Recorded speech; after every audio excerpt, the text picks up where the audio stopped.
In August 1971, in the basement of Stanford University's psychology building, something unexpected happened.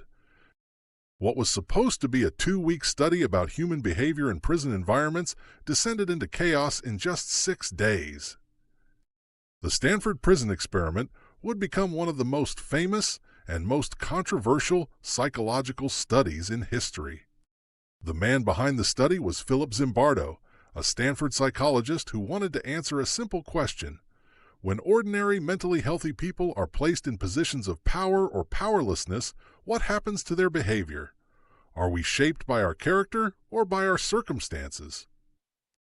What he discovered would challenge everything psychologists thought they knew about human nature. But the path to that discovery came at a cost that would haunt participants for decades. The Stanford Prison Experiment began innocently enough. Zimbardo recruited 24 male college students through a newspaper advertisement.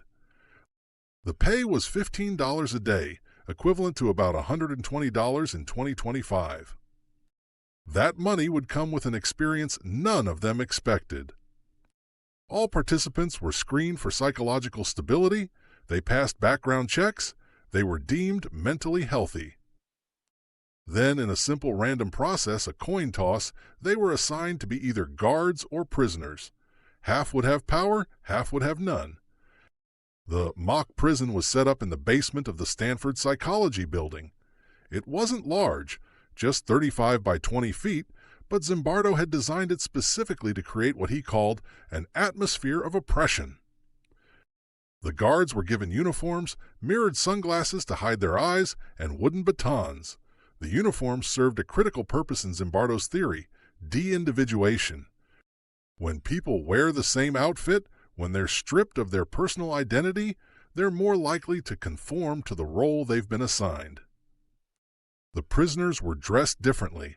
They wore simple smocks, they wore chains around their ankles, and they were no longer called by their names. From day one, they were referred to only by their assigned numbers.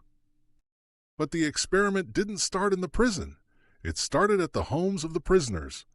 Without warning, real Palo Alto police officers arrived and arrested them.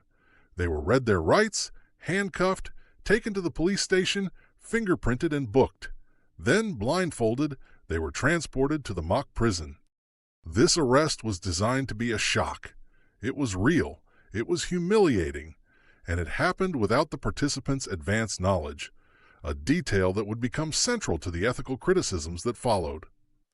This is part 1 of our Stanford Prison Experiment video series. Please subscribe for more and share your thoughts in comments section. We will love hearing them. Thank you.